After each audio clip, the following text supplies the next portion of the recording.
Hi, and welcome to another episode of Hot Takes with me, the Silver Fox.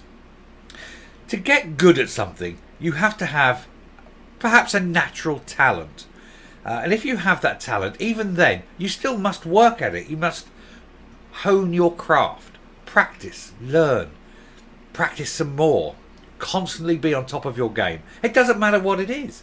It could be sport. Top footballers practice every day. It could be music. Lang Lang, the best pianist in the world, practices every day. Whatever you do, you must constantly be on top of your game and show people that they are right to have the confidence in you because you are good at whatever it is that you do. Jeremy Zimmer is a top agent. He deals with A-list celebs and A-list stars. We're not just talking about, famous names. We're talking about talented people. People who are very good at what they do. And he has said that Meghan Markle isn't a very good audio talent. She has that podcast and she talks to people. And he said, she doesn't come across as in any way good or great. He said, and in fact, she doesn't appear to have any kind of talent whatsoever. Harsh words. But harsh words from a man who knows what he's talking about. And that is why Spotify cut the deal. And it looks also like Netflix are about to cut their deal too. Oh dear, what are these two rather uneducated and stupid people going to do when nobody wants to give them any money because everybody knows they've got no talent whatsoever? Let's look at this article. So it turns out Meghan Markle was not a great audio talent or necessarily any kind of talent whatsoever. Hollywood talent agency supremo Jeremy Zimmer dismisses the Duchess as a talentless broadcaster after Spotify axed its £18 million deal with the Sussexes because they're lazy. They come across as cold dead fish. They don't relate to people who listen, and they're just lazy. The Duchess of Sussex has been dismissed as a talentless broadcaster by one of Hollywood's most powerful figures. Jeremy Zimmer, who has guided the film careers of such stars as Benedict Cumberbatch and Damian Lewis, gave his withering verdict on the abilities of the American former actress and former yacht girl after streaming giant Spotify axed its £18 million deal with her and Prince Harry after just one podcast series. Zimmer, the chief executive of United Talent Agency, said he was not surprised that Spotify ditched the couple. I'm surprised that Spotify took them on in the first place. She doesn't come across in any way relatable. She doesn't know anything about real life. She's lived a life of privilege. And she's not very bright. And she's done a little bit of acting. Obviously had to sleep her way into that role, one presumes. But she's not a great actress either. An actress is, of course, the old term. The king would always be seen with he was dating an actress. Or Lily Langtry, for example, was an actress and all this. Nell Gwyn was an actress. Basically, the word actress was the euphemism for the word. You know the word. Anyway, he said, turns out Meghan Markle was not a great audio talent or necessarily any kind of talent whatsoever. Speaking to the news website Semaphore at the Cannes Lions Advertising Festival in France, Zimmer added, and just because you're famous doesn't make you great at something. No, and she doesn't come across as it, does she? Look, she's almost self-consciously wearing the phones, the cans. I've got cans. I don't wear them on air because I don't need to be seen wearing them. She's self-consciously wearing. I bet they're not even plugged in or anything. I bet that's just a publicity stunt. And look at her looking as though she knows what she's doing and having a good time. She isn't even there when she's doing the questions to the people. She has a runner do it, and then she comes in and records her questions, and then they edit them, and it's easily provable. And it's like it's pointless. What are you doing it for? She said, promises to be unfiltered. Oh, I don't care. That pictures are filtered. Everything you do is filtered, isn't it? It's filtered through the view of money grubbing. That's what it is. Anyway, Spotify is said to have pulled the plug on its deal because it expected more content from the Duke and Duchess of Sussex and their Archwell audio team, according to Variety magazine. It gets better because there is a lovely little bit in here that it kind of shows you. We'll get to it. Archwell delivered just one series, 12 episodes of Meghan's Archetype show last year on the social stereotypes around women. Ah, bless. And a 30-minute festive special in 2020 featuring a handful of celebrity friends and their son Archie. They haven't got any friends. They've got some people that help them out because at that point they thought they might be something, but now they all realise that they're nobodies, they're toxic, and they're all being dropped like hot potatoes. Archetypes was an initial rating success when it released last summer, and talks for a second series were said to be underway before they reportedly stalled. Spotify was said to have paid a staggering £18 million to sign the Sussexes up for a multi-year partnership.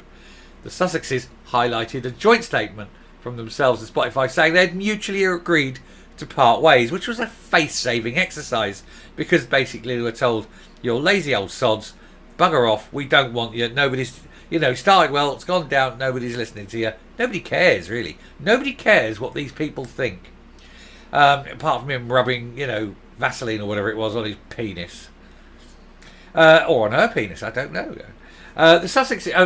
Yesterday it was claimed that pop superstar. This was funny. Pop superstar Taylor Swift rejected the chance to appear on Meghan's podcast, even though the Duchess sent her a personal invitation. It was handwritten, right?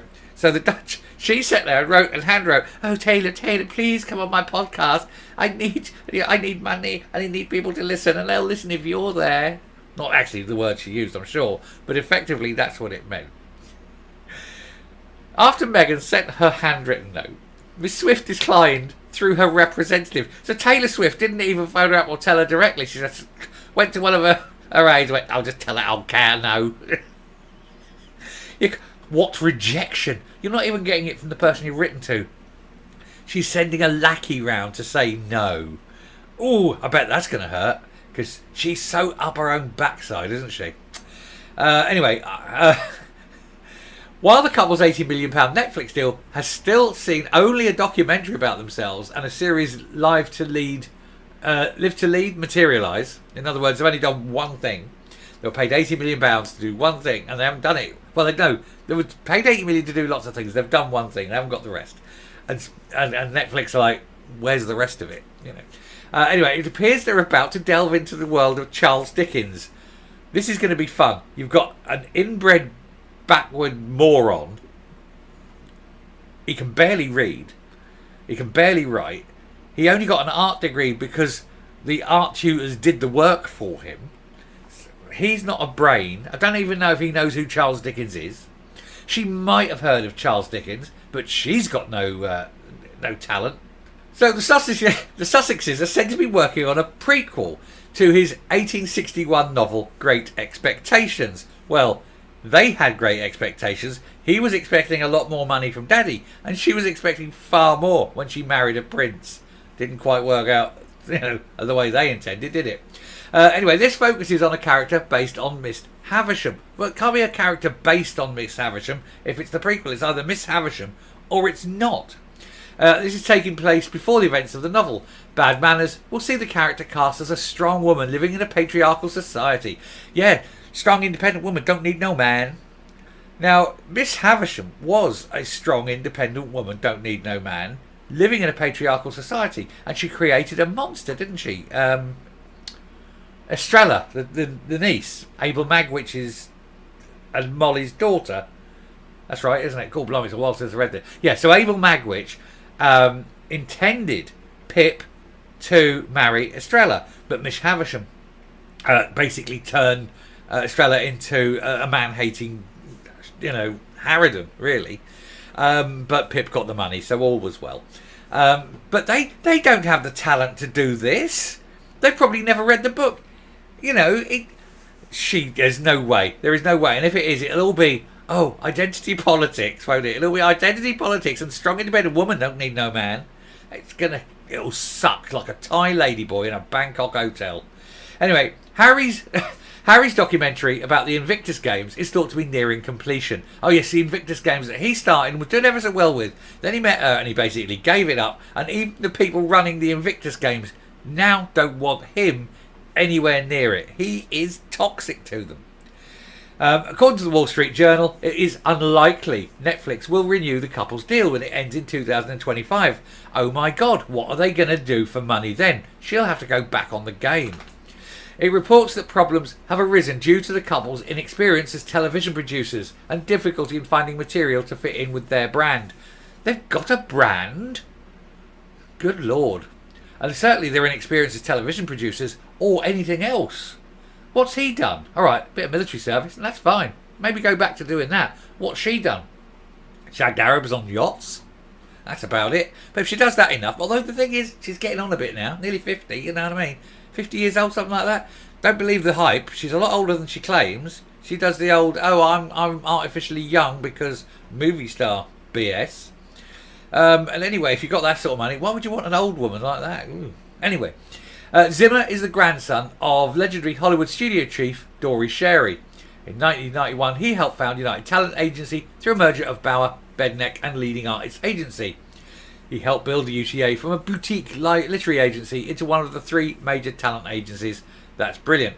His talent agency stars such as Timothée Chalamet, or Chalamet, should I say, Chris Pratt, Kevin Hart, and Lizzo. Oh, I'm sorry, I did say that there was a lot of talent in there. But obviously, and Lizzo. To read it, I don't want to read all that. That's rubbish. So anyway, this guy, top knowing man, he knows everything, and he says they are talentless. And what? He's never ever going to do a Charles Dickens. They can't read. Anyway, I am rounding off and coming up. I've got to be honest and say I do feel sorry for their children. For these kids that are growing up with two morons for parents, it's only the fact they've got a bit of cash in the bank that's going to save them. If they actually went out into the real world and weren't born into the world they were born into, they'd have no chance, would they? He'd be living in an estate, he'd have lots of tattoos, he'd be down a pub, rolling a joint, one of those. She'd be out working from home every evening, making ends meet. Well, meeting a lot of ends anyway. And that'd be their life. It's only the fact they were born into money that stops them being like that. Him in his, wife beating top. Her in her mini skirt, little handbag that she can wave as she stands on street corners. Because that'd be the limit of what they've got. They haven't got a brain between them. And now they're going to claim, oh, we're going to do the prequel to Great Expectations. No, you're not. Not a chance in hell are you going to do that. You might hire a writer who's capable of writing something, but it won't be you, will it? Heaven's sake, full of it, aren't they? Anyway, I've had enough of these. I'll stop there. Thank you very much for watching. If you like what you're seeing here on the channel, please do hit that subscribe button, ring the bell, leave a like, leave a comment, please share the video. And until next time, stay safe, stay well, and never ever stop mocking inbred Germans. Bye.